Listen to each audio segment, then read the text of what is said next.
할렐루야. 이번 주간 예수님의 질문 시리즈 함께하고 있습니다. 네 번째 시간, 왜 의심하였느냐에 대해 함께 나누고자 합니다.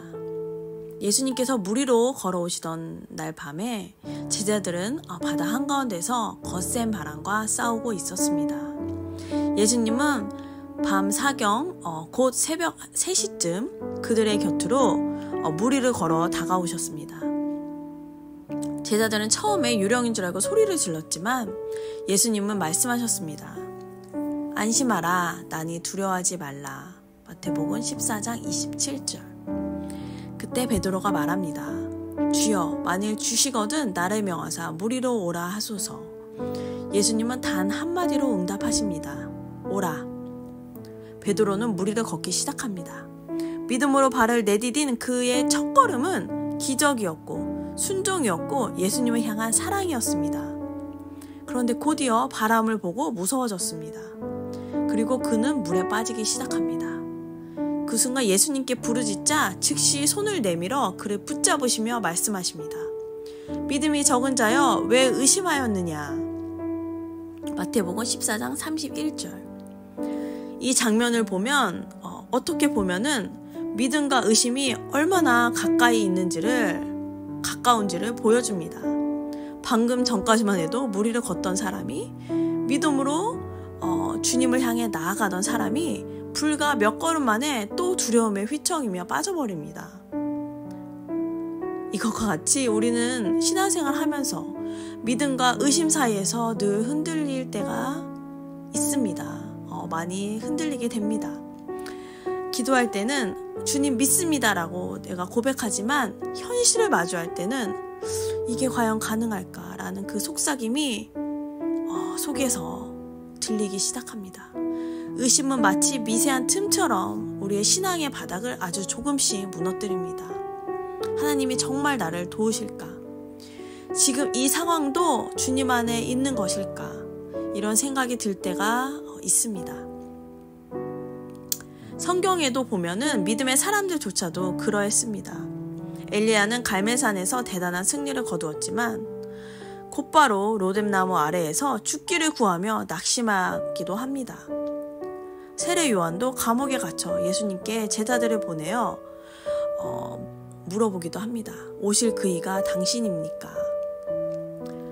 예수님을 직접 보고 하늘이 열리는 걸 경험했던 사람조차도 의심의 순간이 있었습니다. 의심이 있다고 해서 우리의 믿음이 없는 것은 아닙니다. 진짜 문제는 그 의심 속에 계속 머무르는 것입니다. 베드로는 물에 빠질 때 예수님을 부르짖었습니다. 그리고 그 순간 예수님은 즉시로 손을 내미셨습니다.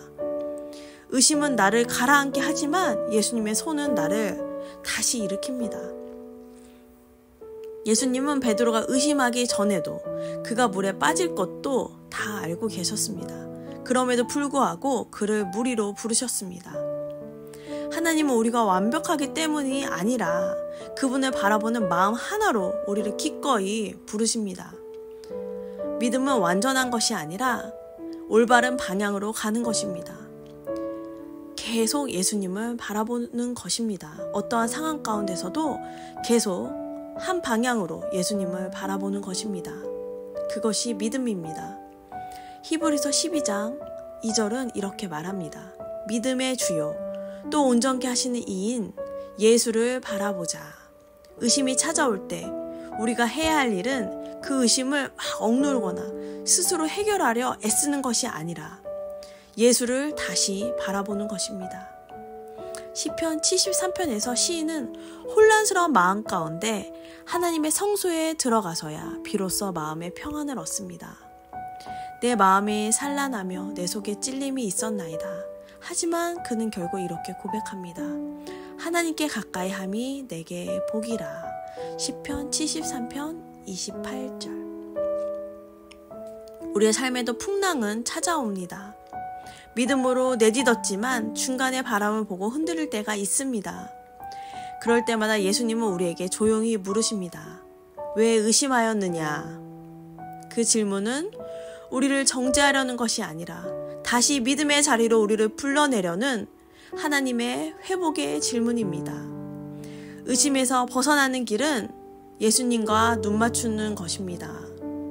다시 고개를 들어 그분의 방향을 바라보고 그분을 다시 바라볼 때 우리는 다시 걸을 수 있게 됩니다.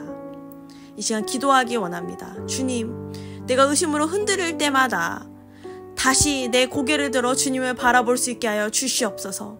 제 믿음 없는 마음을 붙잡아 주시옵소서. 이 시간 기도하시겠습니다. 감사합니다.